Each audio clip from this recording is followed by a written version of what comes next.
Ay po, pwede na po ba mag-immediate resign kahit 2 months lang sa work?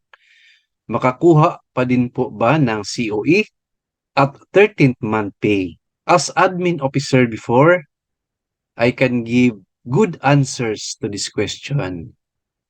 Alright? Please watch the full video, friends.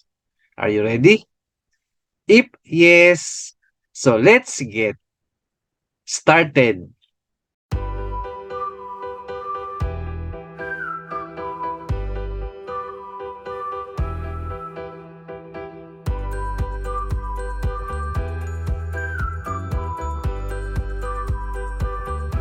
So ang tanong ni Sir is concerning COE or Certificate of Employment at 13th month pay.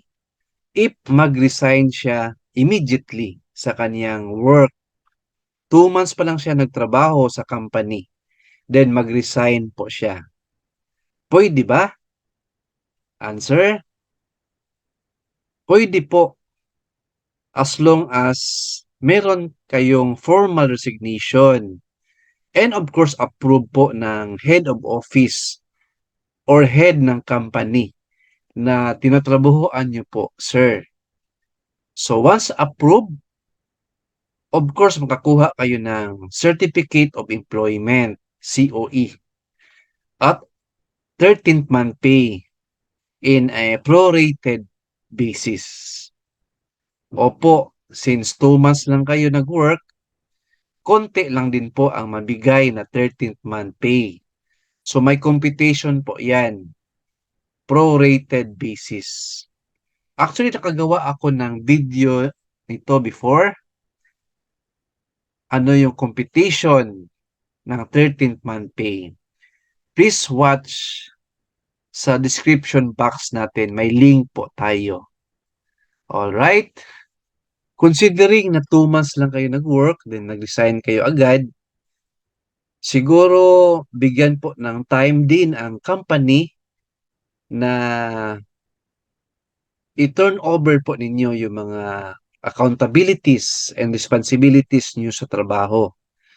And of course, hintayin niyo po yung replacement employee kasi mabakante na po yung work or position mo. And siguro, i-orient mo yung new employee bago ka bigyan ng clearance ng company. I believe meron ding exit interview sa immediate resignation mo. Alright? Yan din kasi yung practice namin sa office up to now.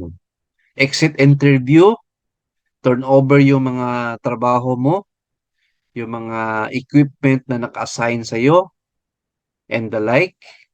And of course, may clearance ka sa admin and approve yung resignation letter mo sa head of office. Alright? Hope na nasagot ko yung question mo, sir.